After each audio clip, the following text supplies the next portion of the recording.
I need you to understand, my father didn't just borrow money, he traded me. The payment was due last night. I'm 28 weeks pregnant, working a double shift because we need the money, and the men who own his debt just showed me the signed paper, my name next to a number. So I did the only thing I could think of. I confessed everything to the only person awake on this floor, the patient in room 312. I just didn't know who he was. Her name is Rachel. She is 7 months pregnant, a dedicated night shift nurse, and as of this moment, she is considered property. A piece of paper, signed in a moment of sheer desperation by her own father to settle a 6-figure gambling debt, transferred her safety to dangerous men. This is the story of a single confession, made in exhausted terror to the wrong right person. Because the man lying in that hospital bed, the one who just heard her darkest secret, isn't just a patient. He is the final authority, and he has just woken up. To understand how a father could sign away his own daughter, you have to understand the quiet before the storm. Rachel's life, until 3 months ago, was defined by care, not fear. She worked the night shift in the maternity ward, a deliberate choice. The slower pace allowed her to give extra attention to mothers in early labor, to notice the subtle signs of distress others might miss. She was 31, pregnant with her first child after years of hopping, and she had built a life of meticulous order. Her apartment was filled with baby books, not betting slips. Her father, Frank, was a retired machinist, a widower she checked on every Sunday. He was forgetful sometimes, a little lonely, but he was her dad, the man who taught her to ride a bike. The first fracture appeared on a Sunday visit. Frank seemed jittery, his hands shaking as he poured coffee. He'd sold her mother's antique ring, he said, needed a little cash for her investment. A week later, his car was gone. Bad transmission, he claimed, but the stories didn't line up. The debt started small, as it always does. Frank had discovered online sports betting during the long, empty nights after Rachel's mother passed. It began with $20 wages for entertainment. Then it became a $100 chase for losses. Then it became a $1,000 hole he was sure the next big win would fill. He tapped his retirement account first, then his savings, then he took a second mortgage on his paid-off house. Rachel, immersed in her own world of prenatal appointments and 12-hour shifts, only saw the edges, his evasiveness, the new, too cheerful friends who sometimes dropped him off. She assumed it was loneliness, maybe a harmless new hobby. She was 7 months pregnant, her back ached constantly, and her focus was on building a safe world for her baby. The avalanche began on a Tuesday. Rachel was finishing her shift when 2 men arrived at the nurse's station asking for Frank's next of kin. They wore expensive suits and practiced smiles. They presented paperwork, a loan agreement with Frank's signature secured against his house. The amount was $120,000.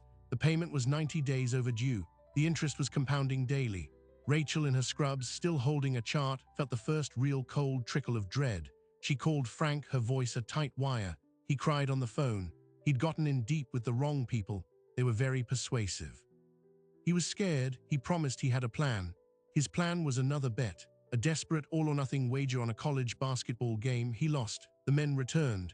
Now the debt was $180,000. Their smiles were gone. They showed Rachel photographs of Frank leaving his favorite diner, of her own apartment building, of the hospital parking garage where she left her car every night. The message was not a threat. It was a statement of fact. They owned the debt. They would collect. One way or another, Frank, hollow-eyed and trembling, came to her apartment that night. He had a solution, he said, a way to clear the debt completely. These men, they had diversified interests. They needed reliable people in certain places. A nurse with hospital access with a clean record could be very valuable. They would forgive the entire debt in exchange for a simple agreement. Rachel would provide them with certain information, patient admittance schedules, pharmacy inventory logs. Nothing that would hurt anyone, Frank pleaded, just information. For 5 years. Rachel stared at her father, the baby kicking hard beneath her ribs. She told him to get out. She called it what it was. He was asking her to become a criminal informant for a loan shark, to risk her license, her freedom, the future of her unborn child. He was sobbing now, begging. They would hurt him. They would hurt her. They had made that very clear. For 2 weeks, Rachel lived in a state of suspended terror. She changed her route to work. She slept with a chair under her doorknob. The men didn't contact her again. She thought maybe, just maybe, they had turned their pressure back on Frank, found another way. Then last night, her phone buzzed with a single image, a scanned document. At the top, a standard personal loan form, but at the bottom, below the clauses about collateral, was an addendum, handwritten. It listed an asset transfer. The collateral for the renewed and now doubled debt was not the house.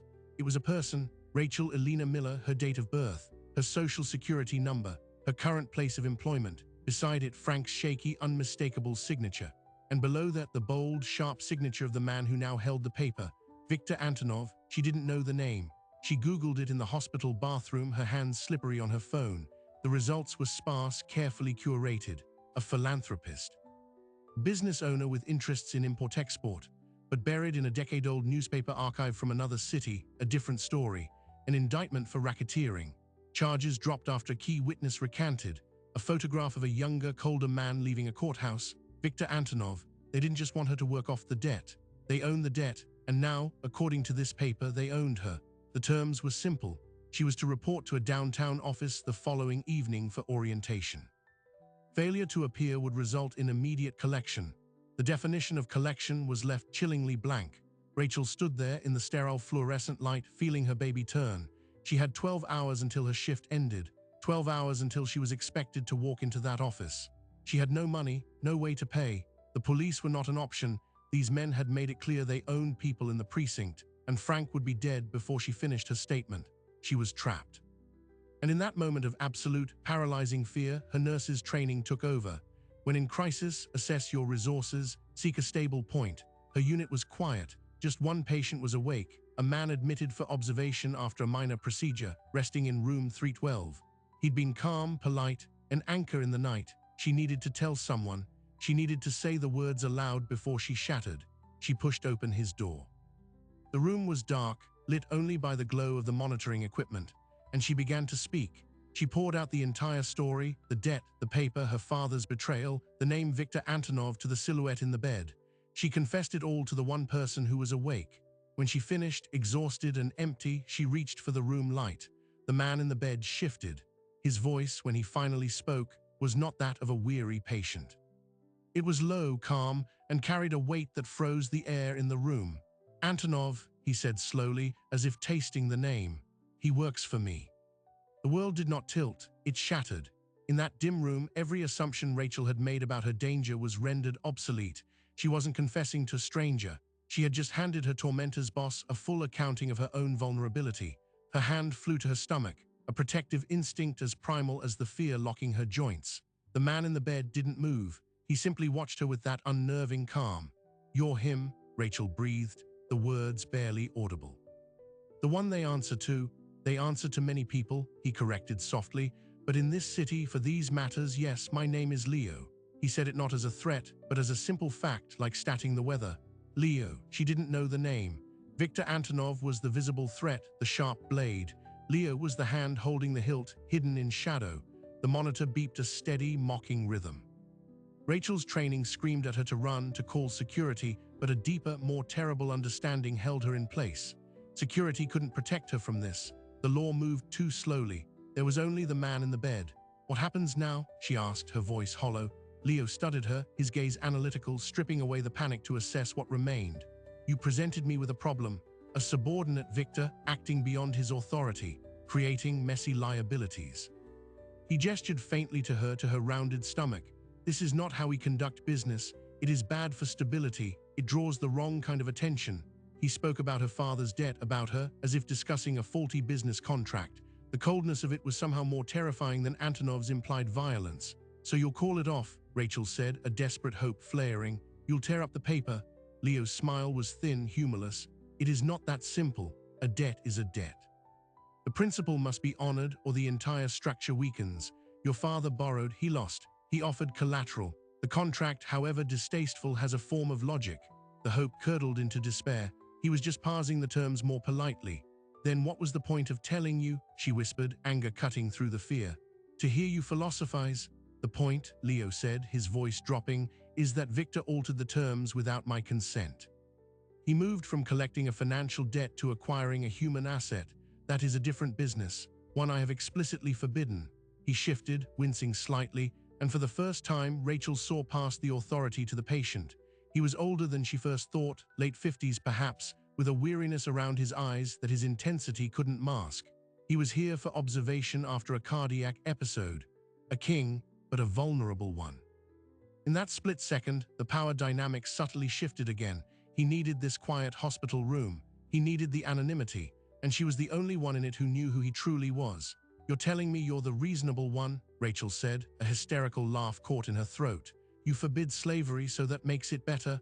"It makes it a breach of protocol," he stated, unmoved by her morality. "And in my world, breaches are corrected." He reached for the pitcher of water on his bedside table, his movements slow, deliberate. "I will make you an offer, Rachel. The debt, as of this moment, is $214,000. I will clear it. The paper with your name on it will be ashes by morning." The air rushed from her lungs. It was what she had prayed for, but she'd been a nurse too long to believe in free miracles. "In exchange for what?" He took a sip of water. "Two things. First, you will never speak of this conversation to anyone, not to the police, not to a therapist, not to your father. This night never happened. And second, he said, his dark eyes holding hers, you will bring me my evening medication at 10 p.m. sharp, and you will do the same tomorrow night. That is all." Rachel stared. It was too small, too trivial. A nurse's basic duty. That was the trap. "Why, what's in the medication?" "The standard dosage," he said. "You can check the chart. It is administered by the night nurse. That will be you. I require consistency and discretion." Then she understood. He wasn't buying her silence with the debt. He was buying her not as property but as an agent, a compliant, grateful pair of eyes and hands inside the hospital. He was securing a resource. Her debt would be gone, but she would owe him from a different, more profound account. A favor bank with no stated limits.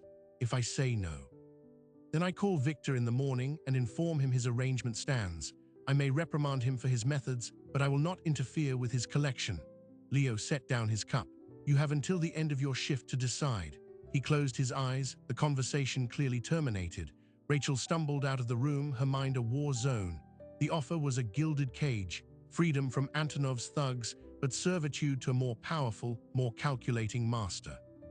She spent the next hour moving through her duties like an automaton, checking vitals, updating charts, her thoughts racing. She pulled Leo's file. Leo Andrick, admitted for observation following episodes of arrhythmia, prescribed blood thinners and a beta blocker, nothing unusual. But the admitting physician's note was cursory. The referral came from a private clinic she'd never heard of. At 4 a.m., she took her break in the empty staff lounge, Googling the name Leo Andrick on her phone.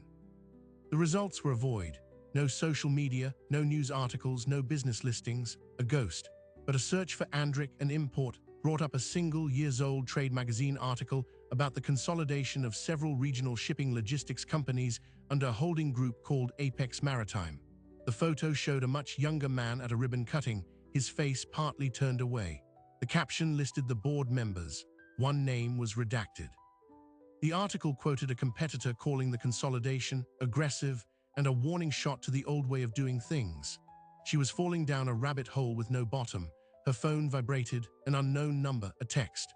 "Orientation is at 8 p.m., do not be late. V. Victor," a reminder of the clock ticking on her old life. She deleted it, her hand trembling. At 5 a.m., as she was helping a new mother with breastfeeding, her own baby kicked, a firm, rolling motion. It was a touchstone, a reality. This wasn't just about her safety anymore. It was about who would have a claim on her child's mother, a criminal informant or a silent benefactor with invisible strings. When she approached Leo's room at 6 for the final round of checks before shift change, her decision was a cold, hard knot in her chest. He was awake, reading a tablet. He looked up, waiting. "I accept your offer," Rachel said, her voice devoid of emotion. "Clear the debt, destroy the paper." Leo gave a single, slow nod. "It is done." He picked up his personal phone, typed a brief message and set it down. "Your father's obligation to Victor is terminated. The document is void. You will receive no further contact from him." It was that easy, a text message, a lifetime of terror erased with a few taps on a screen. The power was dizzying and utterly horrifying. "My conditions stand," he continued. 10 p.m. be precise. As she turned to leave, he spoke again. "Rachel, a word of advice. Do not visit your father tomorrow. He will be receiving a visit of his own regarding his gambling habits. It is better you are not there." The way he said it, a clinical warning, made her blood run colder than any threat from Antonov. She nodded, unable to speak, and left. The sunrise as she drove home was a brutal, beautiful orange. She felt unclean. She had sold a piece of her soul, and she wasn't even sure what she had bought. True to his word, no one was waiting for her at her apartment. No ominous cars. Her phone was silent. She slept fitfully for 3 hours, haunted by dreams of silent men and unsigned contracts. In the stark light of afternoon, she knew she had to see Frank. Leo's warning be damned. She had to look him in the eye. She drove to his house, a modest bungalow that now felt like a crime scene. The front door was ajar. Her heart hammered against her ribs as she pushed it open. Dad. The living room was a disaster. Not ransacked, but corrected. Frank's betting slips, his lucky trinkets, his hidden whiskey bottles, all of it was gone. The furniture was straightened. The air smelled of strong cleaner. Frank sat in his armchair perfectly still.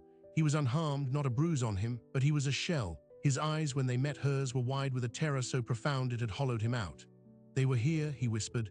Two men, very quiet. They took everything.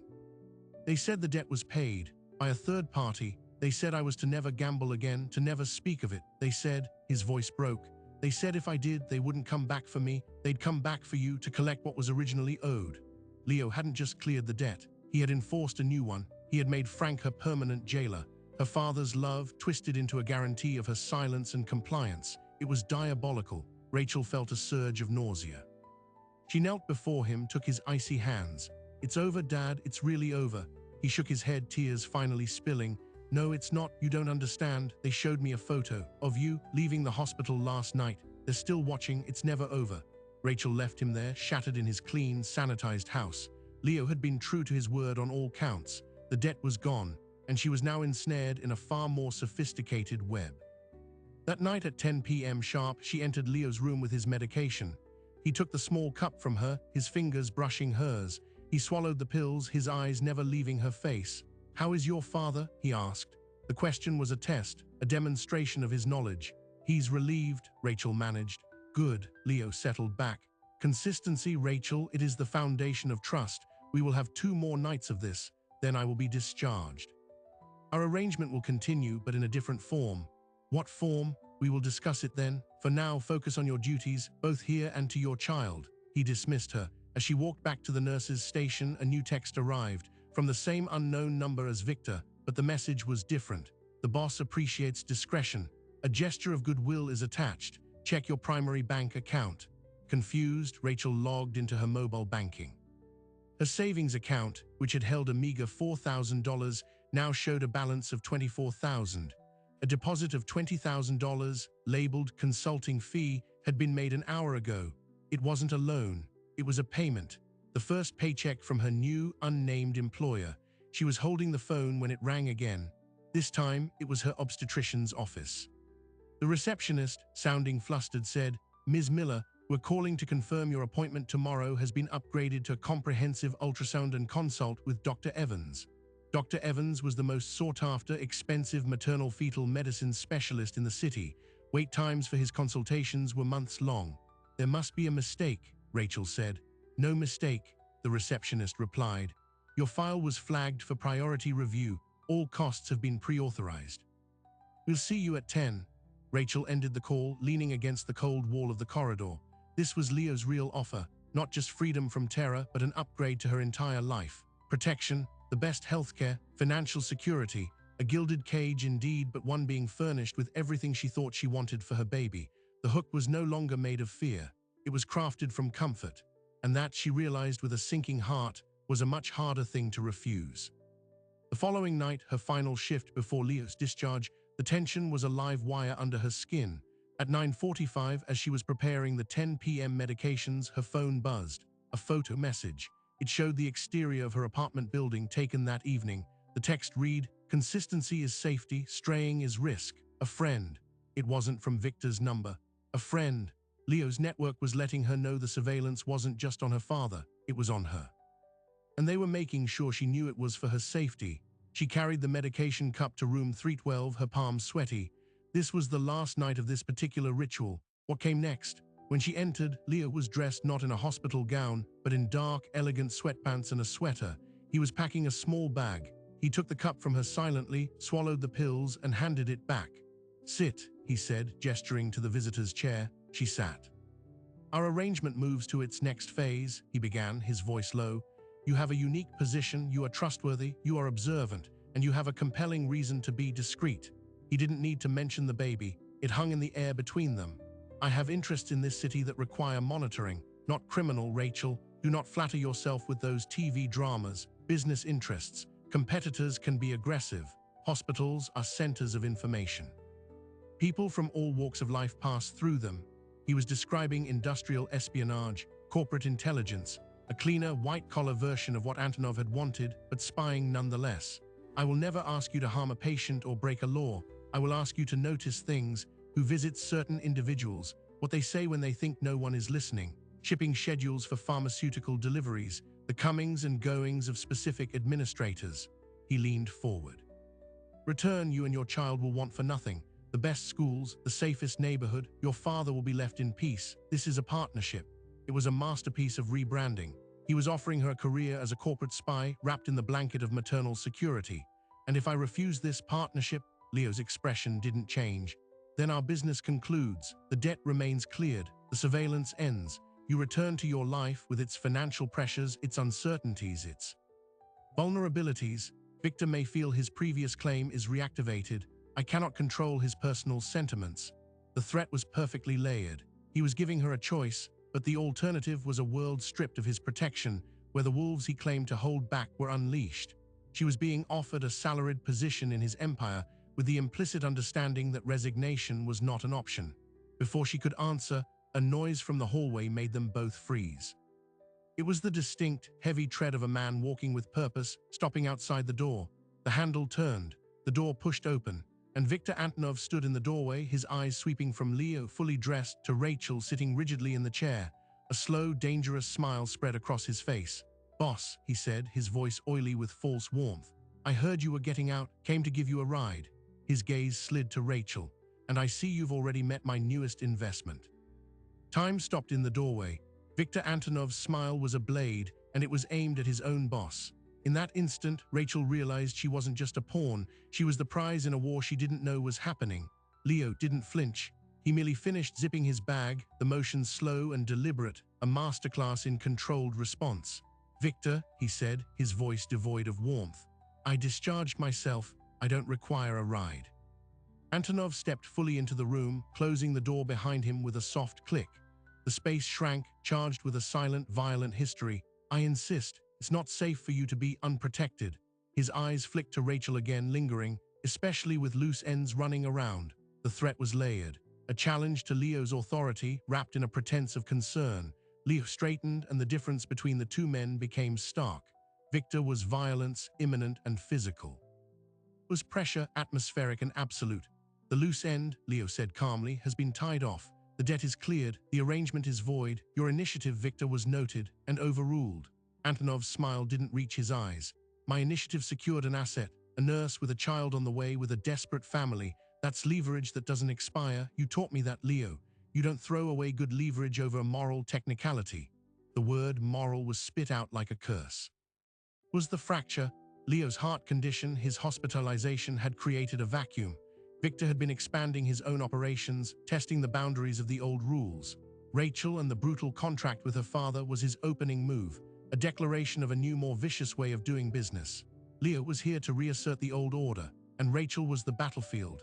"The asset," Leo said, his tone turning icy, "is under my protection now. Our business is concluded. You will leave." For a long second, Victor didn't move. The air grew thick enough to choke on. Then he chuckled, a low, unpleasant sound. "Of course, boss, whatever you say." He turned to leave, but paused at the door, looking directly at Rachel.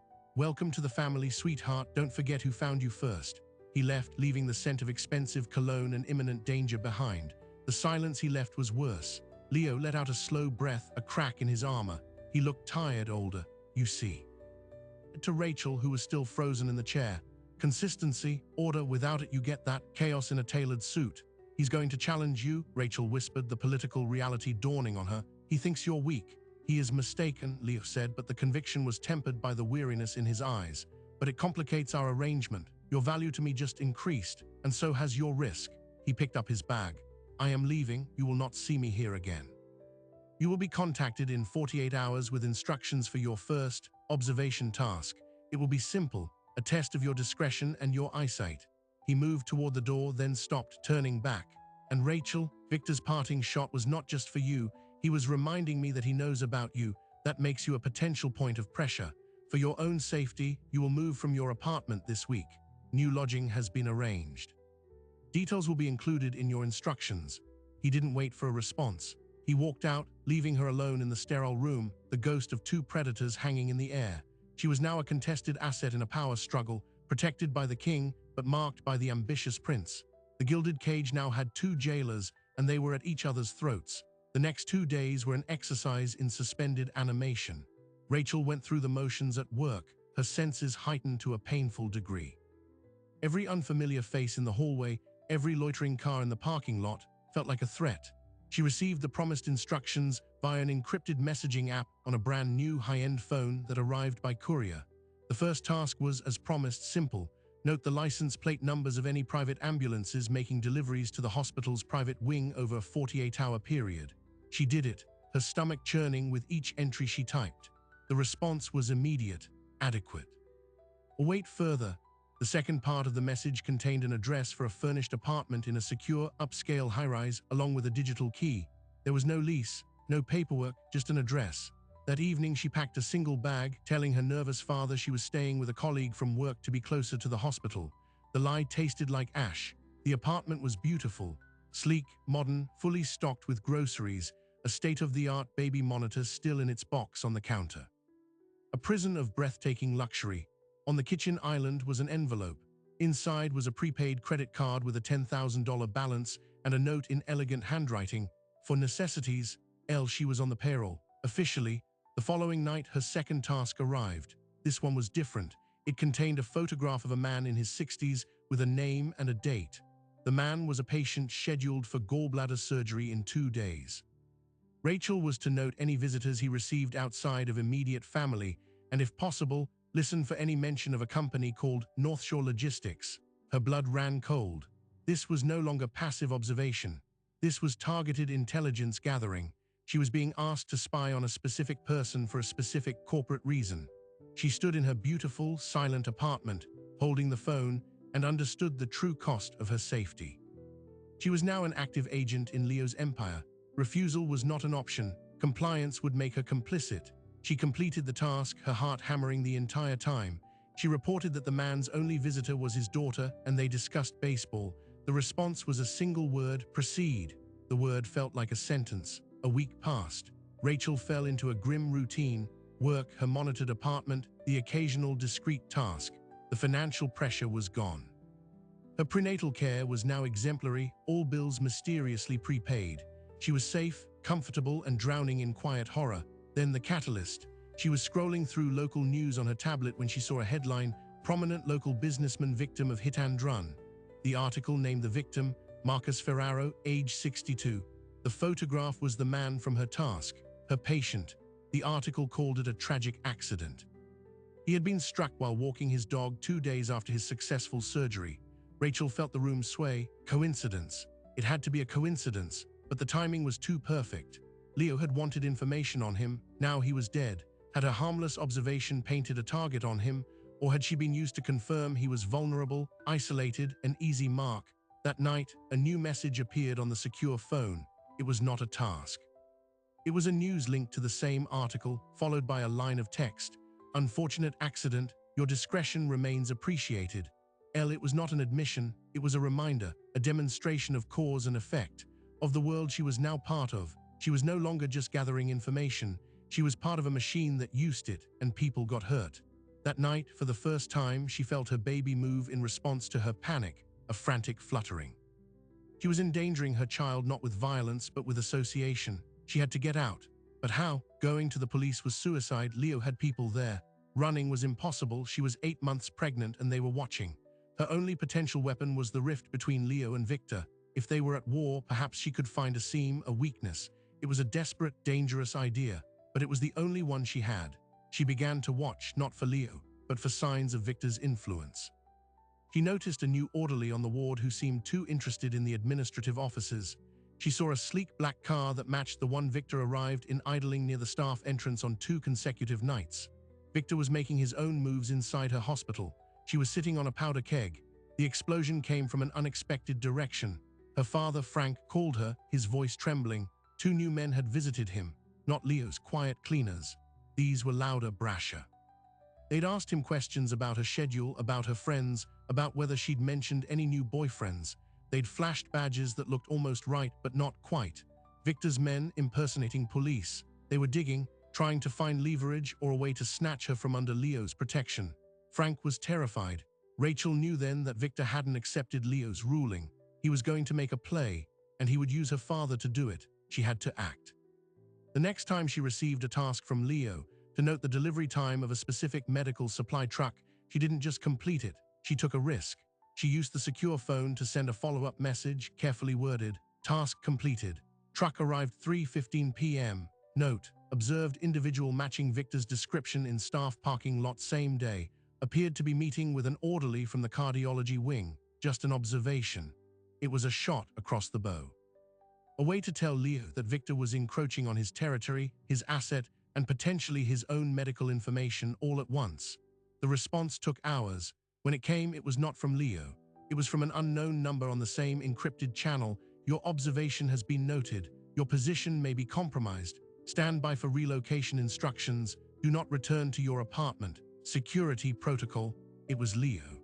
It was someone else in his organization. The message felt panicked. Something was wrong. That night as she left the hospital, she saw the black car. It didn't idle. It followed her, not discreetly but obviously aggressively. Victor was done watching. He was making his move. She drove not to her luxury apartment but aimlessly, her mind racing. The secure phone buzzed again. A new message, this time from Leo's original contact. "Do not go home. Victor has breached perimeter. Go to St. Agnes Church. Wait in the 3rd confessional." Now it was a bolt hole, an emergency protocol. Rachel made a sudden turn, losing the tail car in a maze of side streets, her hands slick on the wheel. She arrived at the old, dark church, her heart pounding. She hurried inside, the empty space echoing. She found the 3rd confessional booth and slipped into the penitent's side, pulling the curtain closed. She waited in the dark, smelling old wood and dust. Minutes ticked by. Then the sliding door on the priest's side opened. A voice, not Leah, whispered through the screen. "Rachel Miller? Yes, Leo has been compromised. He's in protective custody. Victor is making his play for control. You are a key piece. He believes if he controls you, he can draw Leo out or break his network inside the hospital." The voice was female, calm, professional. "Who are you?" "I work for Leo. My name isn't important. What's important is that you have a choice. We can extract you. New city, new identity, protection until after the baby is born, or you can go to ground on your own and take your chances with Victor." It was the offer of freedom, but at the cost of everything, her job, her father, her entire life, and it was predicated on Leo's fall. If Leo fell, Victor won, and if Victor won, what would he do with the asset he'd fought so hard to claim? "What happens if I stay?" she whispered. "Then you're in the middle of a war," the voice said bluntly. "But you might be the one person who can end it. Leo is vulnerable because of his health. Victor is vulnerable because he's arrogant. You know the hospital, you know both men, you're invisible to them as a person. You're just a tool. Tools can be turned." The woman paused. "Or you can run. The choice is yours, but you have to decide now. They're looking for you." Rachel sat in the dark, her baby quiet inside her. She thought of her father, broken in his clean house. She thought of the dead businessman, Marcus Ferraro. She thought of the luxurious apartment that was just another cell. Running meant living in fear forever. Staying meant walking into the heart of the war. But it also meant fighting back. For the first time since this began, she wasn't just reacting. She was being offered agency, however terrible the terms. She took a deep, shaking breath. "What do I need to do?" The voice on the other side of the screen was silent for a moment. Then it said, "Then listen very carefully. We don't have much time, and you're going to need to do something you've never done before." The confession booth, a place of absolution, had just become a war room, and Rachel, the pregnant nurse, was about to become something else entirely. Plan was not one of violence, but of precision. Rachel would use the only weapon she had left, her profession. She would turn the hospital from a battlefield into a trap. The woman in the confessional, who identified herself only as Elena, laid it out in stark, clinical terms. Leo's power was anchored in two things: fear and information. Victor's challenge was built on brute force and opportunity. The fracture between them was a vulnerability. Rachel, as the contested asset, could widen it. But to do so, she had to become active, not reactive. She had to make a move so bold it would force both men into the open, on her terms. The first step was to disappear from the radar. Elena arranged a safe house, a modest, anonymous apartment owned by a retiring nurse on the other side of the city. Rachel moved in that night, leaving her luxury prison and the secure phone behind. She kept only her personal cell. The next morning, she called in sick to the hospital for the first time in years. Then she placed a second call to the one number she knew was being monitored by both sides, her father's landline. She let her voice shake, playing the part of a terrified daughter. "Dad, I can't do this anymore. I'm having pains. I'm at St. Mary, in the ER. I need you. Please, just come." She knew the call would be intercepted. Victor would hear it as a chance to snatch a vulnerable target from a public place. Leo's people would hear it as a potential medical crisis in their asset. Both would converge on St. Mary's, a rival hospital miles from her actual workplace. It was a decoy. While they scrambled to find her in the wrong hospital, Rachel, disguised in a wig and borrowed scrubs, walked back into her own workplace through a service entrance used by the laundry staff. She went straight to the hospital's central pharmacy, using a colleague's temporarily misplaced access card she'd forgotten to return weeks earlier. Her goal was not drugs, but data. She needed to access the controlled substance logs, specifically the records for Leo Andrick's brief admission. She pulled up his medication administration record. The beta blocker he was prescribed was standard. But the dosage on the electronic record didn't match the dosage listed on the physical order sheet she remembered from his chart. A tiny discrepancy, a half-milligram difference, enough to be a scanning error or enough to be intentional. If someone in the hospital, someone on Victor's payroll, was subtly altering the medication of a man with a heart condition, it wasn't murder. It was a slow, untraceable nudge toward another fatal episode. It was the perfect corporate assassination.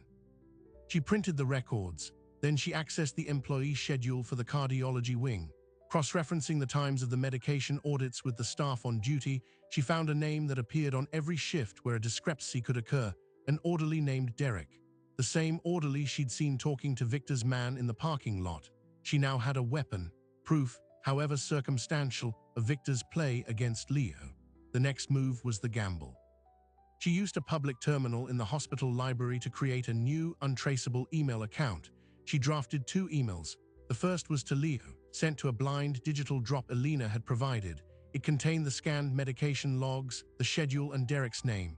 The subject line was, "The cure is worse than the disease." The second email was to Victor. She used a different blind drop, one she'd copied from the paperwork his men had left with her father. This email contained only one sentence. "Leo knows about Derek. He's coming for you. The asset is waiting in the East parking garage, level B, in 1 hour, alone." She was baiting both sharks into the same water, each believing they were walking into an advantage. Then she went to the one place they would not expect, the hospital chapel. It was empty. She sat in a pew, her hands resting on her stomach, and waited. She didn't pray, she planned. The hour passed. Her phone remained silent. The tension was a physical weight. Then, at exactly 1 hour and 7 minutes later, her personal phone buzzed. A text from an unknown number. "Garage is clear. Your move was elegant. Wait for my driver." Leo had taken the bait. He had neutralized the threat in the garage. He was acknowledging her not as an asset, but as a player. A minute later, a second text arrived from a different number. "You clever little bitch. See you soon." Victor was still in the game. And he was coming for her. It was time for the final act. Rachel left the chapel and walked, openly and calmly, to the maternity ward, to her own department. She went to the secure medicine locker and signed out a single, specific drug, a fast-acting sedative used in emergencies during deliveries. She palmed the vial and a syringe. Then she returned to the one room she knew better than any other, the nurse manager's private office, which was currently empty for a lunch meeting. She unlocked it with the override code every senior nurse knew for emergencies.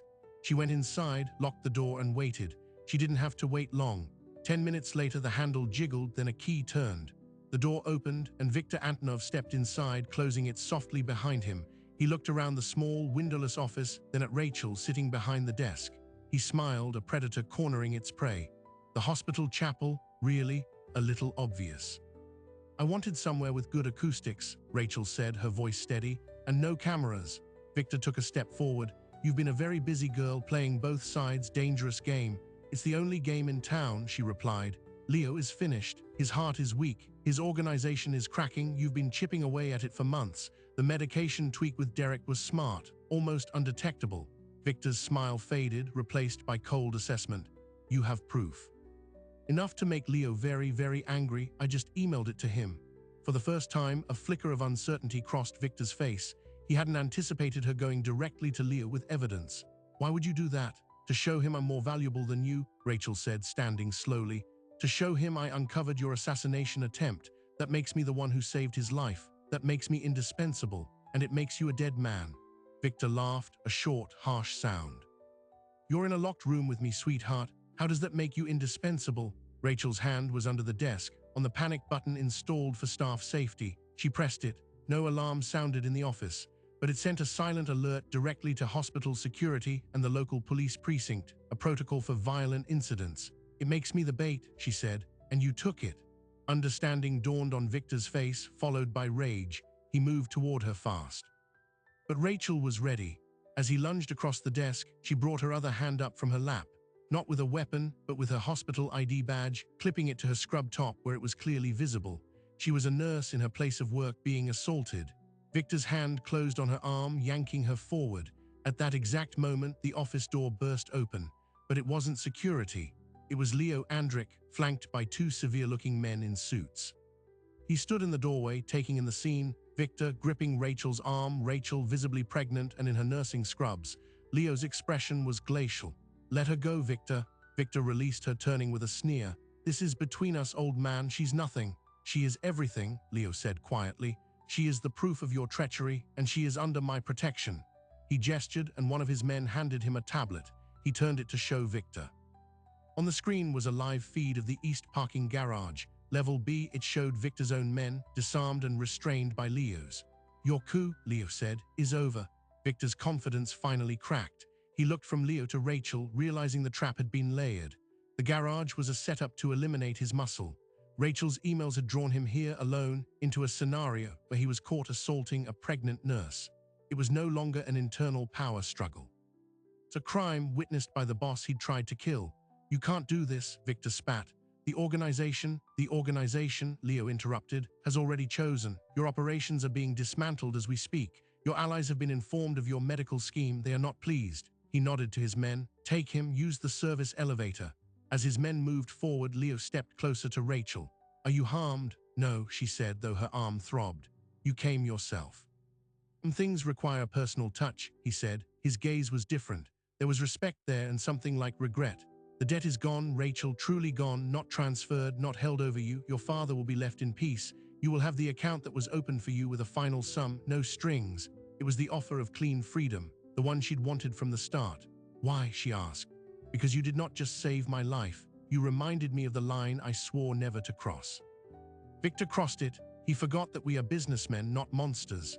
He looked at Victor, who was being led away, silent and defeated. "And because a nurse who can do what you just did is someone you either kill or you set free, I choose the latter." He turned to leave.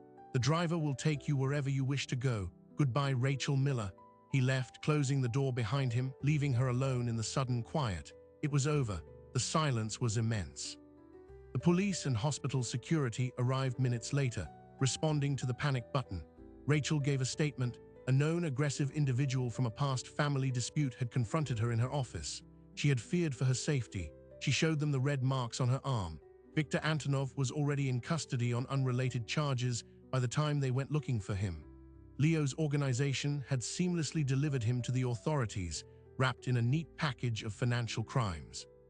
The medication discrepancy was logged as a clerical error. Derek the orderly resigned abruptly for personal reasons. There were no loose ends, only aftermath. Rachel returned to her father's house. Frank, seeing her safe, broke down in tears of relief. She told him a simplified version. The debt was gone, the men were gone, they were free. She moved back into her old apartment, but it didn't feel the same. The walls felt thinner, the silence too loud. A week later, a bank statement arrived. The consulting account held $150,000. A fortune, a payoff, or a parting gift. She used part of it to pay off Frank's house completely. She put the rest in a trust for her baby. She returned to work at the hospital. Colleagues asked about her sudden time off. She cited pregnancy complications. They nodded, sympathetic. Life resumed its normal rhythm, but she was different. She had looked into the abyss, and the abyss had, however, briefly blinked. 3 months later, Rachel gave birth to a healthy baby girl in the very hospital where it all began. As she held her daughter for the first time in a quiet room on the maternity ward, a nurse brought in a small bouquet, not flowers. Exquisite, handcrafted sugar flowers arranged in a crystal vase. There was no card, none was needed. They were orchids, delicate but fierce, proof that nature could be both. She knew then that Leo was still watching. Not as a threat, but as a silent, distant guardian, a reminder that her freedom was a gift from a king, and gifts from kings could sometimes be genuine. The final surprise came 6 months after that. Rachel, now on maternity leave, was pushing her daughter in a stroller through the park. A woman fell into step beside her. It was Elena, the voice from the confessional. She looked like any other professional, sharp, elegant, unremarkable. "He's dying," Elena said without preamble. "The heart condition, it's terminal. He has maybe a year." Rachel stopped walking, her grip tightening on the stroller handle. "Why are you telling me?" "Because he asked me to," Elena said. "And because he left you something, not money, a file. It contains the names, operations, and vulnerabilities of every major player in the city who operates like Victor did. The ones who crossed the line. He said you would know what to do with it." Elena handed her a slim, encrypted data drive. "He said you're the only person he ever met who beat the game without becoming a monster. That makes you the best custodian for the keys to the kingdom." Rachel stared at the drive. It wasn't a gift. It was a responsibility, a legacy, a chance to truly clean the city, not with violence but with information, to protect other people from becoming assets, from being traded. "Why me?" she whispered. Elena smiled, a rare, genuine expression. "Because you're a mother now. And mothers are the ultimate strategists. They protect what matters." She walked away, disappearing into the park crowd. Rachel stood there, the warm sun on her face, her daughter cooing in the stroller. She looked at the data drive in her hand, then at her child. She had confessed to a mafia boss to save herself. In the end, she hadn't just saved herself. She had been given the power to save others. The story that began with a signature on a terrible piece of paper ended with a choice. And Rachel Miller, nurse, mother, and unlikely spymaster, knew exactly what she was going to do. The war was over. The real work was just beginning. So what became of the woman who was traded for a debt? She never became a vigilante. She didn't use the file to launch a crusade. Rachel Miller did something far more subtle and far more powerful. She became a filter, a guardian at the gate. The encrypted file Leo gave her was a map of every pressure point in the city's underworld. She used it not to destroy, but to deflect. When a young resident at the hospital was being pressured by a loan shark, an anonymous tip about that shark's tax fraud found its way to the authorities. When a cleaning company with shady owners tried to muscle out a legitimate family business for a hospital contract, a dossier on their safety violations mysteriously landed with the oversight board. Rachel worked in the shadows with surgical precision, protecting the vulnerable by exposing the corrupt. She turned Leo's legacy of control into a tool for protection. Her father, Frank, never placed another bet. The fear they'd instilled in him was permanent. He dotes on his granddaughter, his hands still sometimes shaking, but now from age, not terror. The hospital administration, of course, knows nothing of this. To them, Rachel is simply one of their most dedicated, observant senior nurses, a candidate for management. She still works the night shift. She still finds a strange peace in the quiet hum of the maternity ward, in the first cries of new life. She looks at every new mother and wonders what invisible debts they carry, what pressures they face, and she is quietly vigilant. The story of Rachel Miller asks an uncomfortable question. How many of us are just one desperate decision away from becoming someone's commodity? How many silent auctions are happening around us, where people are traded like currency on pieces of paper no court would ever recognize?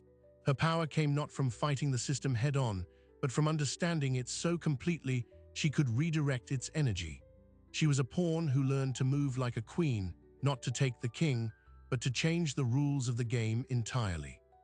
So the next time you see a tired nurse on the night shift, or you pass a man staring a little too long at a sports betting app, or you hear about a hit-and run labeled an accident, remember, the most dangerous wars are not fought with bullets, but with leverage.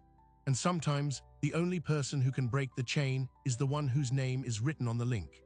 This is the story of a signature, a confession, and a debt that was paid not with money, but with a transformed life.